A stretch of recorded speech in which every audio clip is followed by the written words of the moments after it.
Howdy folks, and welcome back to the Adams Eats Kitchen. I hope you lovely folks had a fantastic weekend. Right, some real talk here. At the end of this month, I'm going to join a gym. And the reason is I'm 36 this year.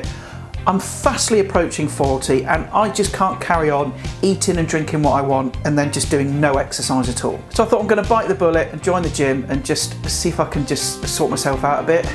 I mean, I may jack it in after a couple of weeks, who knows, but I'm going to try. I don't know why you needed to know that. I don't think you did actually. Now you might be thinking, well, why is he just not doing it now? Why is he not joining straight away? And it all comes down to the fact that, well, A, I'm skint, and also my mindset is thinking, well, the gyms are going to be expecting loads of people. It's January, New Year's resolutions and all that malarkey.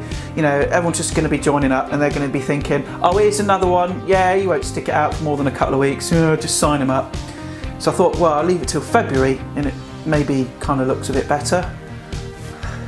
I don't know. I think there was a point to me telling you this, but now I can't remember. But I'm going to track my progress and kind of update you guys a bit. You know, don't worry, this isn't going to turn into a health food channel. Not a chance. All right, I love my food too much. And I might do a little vlog, you know, tracking my progress. If that's something you want to see, then just let me know. But anyway, that's enough fitness talk. Let's get on with the recipe. I'm going to make for you my steak and onion sandwich.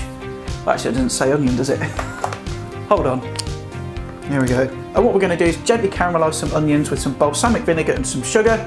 And they're going to go really nice and soft and sweet. And I've got a really good quality ribeye steak. I'm going to put that in the griddle pan, you know, cook it to medium rare. You can cook it however you like. And then we're going to make a really simple mustard mayonnaise. You know, top it with some little gem lettuce for some crunch, and it's going to be absolutely delicious. So let's crack on with it. If you look down below in the description, you can get a list of those ingredients. And if you press that pause button now, you can get a list of them there as well. And the first job we need to do is to make the caramelised onions.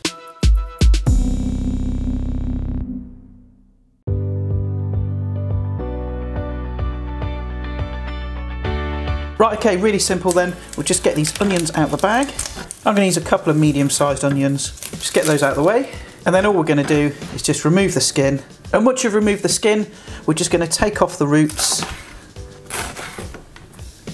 Get rid of those. And then I'm going to cut the onions into chunks. You don't want them too small because they'll just kind of dissolve and disappear into nothing. So I'm going to cut these into 3 and then just chop down, you know, just into sort of fairly chunky pieces. And then I'm going to get those into my pan over here and then just repeat that with the rest of the onion.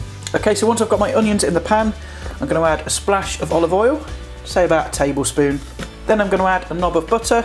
Let's get that in. And then we'll get the heat into this pan, sort of low to medium. And we just need to leave this till that butter melts and starts foaming, and then we'll add the other stuff. So after a minute, you can see the butter's melted and those onions are starting to cook. And now we're going to add some balsamic vinegar.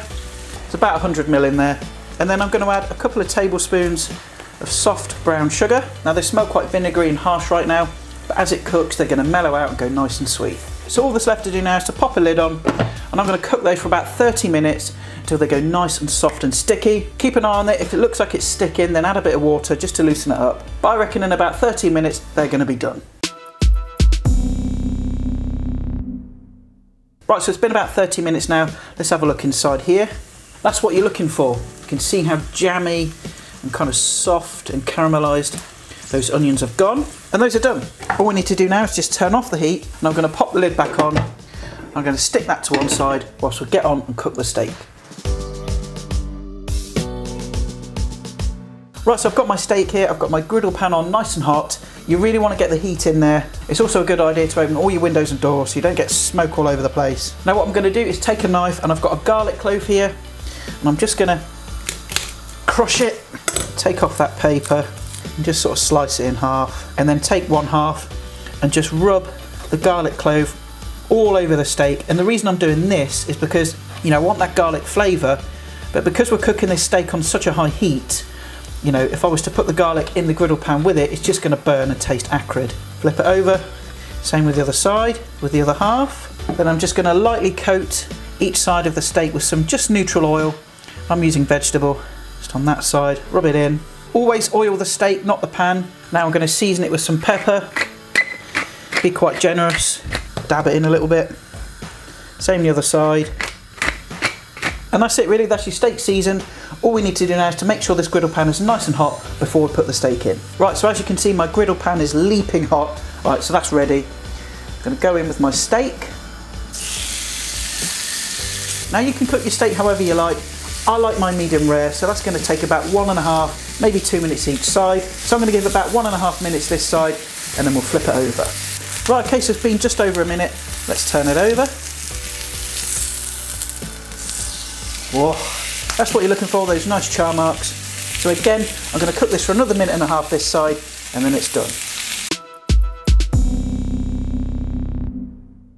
Right, okay, so my steak is now done. I'm going to get it out of the pan, and I'm just going to pop it on this plate. You know, keep the heat in that pan because we're going to toast our bread in that. And I'm going to pop my steak to one side for about 5 minutes just to rest, so all those juices can reabsorb back into that steak. And then I've got my bread here, and I'm just going to drizzle that with a little bit of olive oil. You know, you could use melted butter, trying to be a little bit healthy. And then I'm going to get my bread into that same pan with all those steak juices, and I'm just going to lightly toast these for a couple of minutes. Right, okay, it's time to assemble the sandwich. I've got my steak here that's nicely rested. I'm just going to get that onto a board. Now, of course, I'm not going to waste any of those juices. They're going to go onto my bread, and I'm just going to slice this steak up. Let's just have a look inside. And then to that, I'm going to add just a splash of olive oil and some salt, because remember, we didn't add salt to the steak to begin with, so I find it can dry it out a little bit. And just mix that up. You see how juicy it is? And what I'm going to do now is just make a really simple mustard mayonnaise. So in here I'm going to add about a tablespoon of mayonnaise, then I'm going to add some mustard. I'm going to go in with about a teaspoon to start with, mix it all together.